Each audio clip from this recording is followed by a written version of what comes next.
While Starr's probe shifted focus from real estate deals to the president's infidelity, Mueller's has stayed methodically focused on Russia.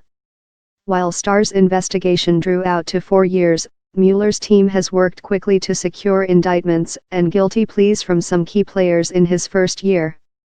And while Starr's team leaked constantly, Mueller has often surprised everyone when he filed charges.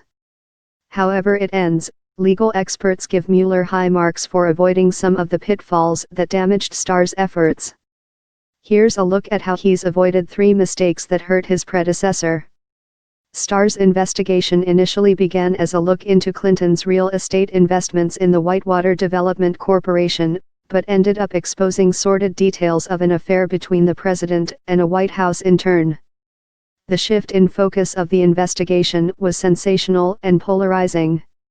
We would all be better off if Starr had exercised his prosecutorial discretion and left the White House Kama Sutra a closed book, Time wrote in 1998. What the president did ranged from the silly to the squalid, but the investigation is worse, turning a private mess into a public eyesore.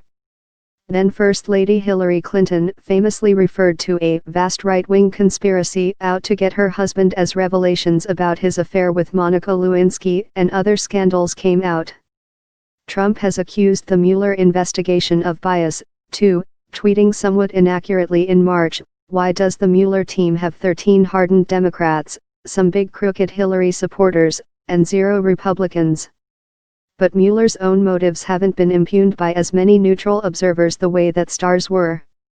If Bob Mueller has a strong partisan streak or ideological streak, he keeps it to himself, says Barbara Perry, University of Virginia's Miller Center of Public Affairs, who spoke to Time as part of a new presidential history partnership between Time History and the Miller Center. Recently, Paul Manafort, Trump's former campaign chairman, argued that Mueller exceeded the scope of his own investigation by charging him with crimes including money laundering that occurred before the 2016 campaign. But a newly released memo shows that Mueller was explicitly authorized by Rosenstein to investigate crimes related to payments Manafort received from the Ukrainian government during that time. Mueller is a former prosecutor and a former investigator, and he is going to stay focused and keep his eye on the ball, says Peter Zeidenberg, former deputy special counsel in the Scooter Libby case who worked with Mueller at the Justice Department. And the ball is Russia. The independent counsel investigation of Clinton lasted for 4 years, and impeachment proceedings extended beyond that. He had to go slow, Time wrote of Starr in its 1998 Man of the Year issue. To nail a politician as elusive as Clinton, he had to be maniacal in pursuit of the facts. To turn low-life behavior into high crimes and keep going when a majority of the public wanted him to hang it up, he had to be not just dogged but extremely confident, many would say far too confident of his own fairness and judgment. But this slow pace hurt Starr's reputation and the perception of his work. Most damaging for Starr was that, as the probe dragged on, the public grew impatient with the prosecutor, Time wrote in a 2000 book review. "We don't want it to be spread out," says Solomon Weisenberg, who was second in command in the Whitewater/Lewinsky investigation. "It's not good for the country if it's spread out for 4 or 5 years. Mueller is being sensitive to that problem." Ken Starr's record for leaking was notorious, Lanny Davis, who served as special counsel to Clinton, told Vox.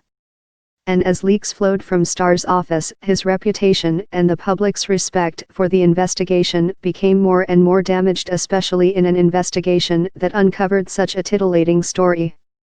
"If you leak, it gives ammunition to political opponents who can then try and attack you," says Seidenberg.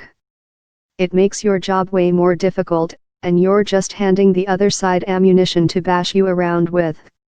In the 1998 profile of Starr, Time wrote of how so many Americans loathe him. "The whole thing is terrible," Starr said in an interview for the piece. "You can put that on the record. This whole thing is terrible, for all of us." Plus, Perry muses, "Don't we think Bob Mueller is going to be especially careful that things don't get out and get into social media, especially when the very president he's investigating is a tweeter."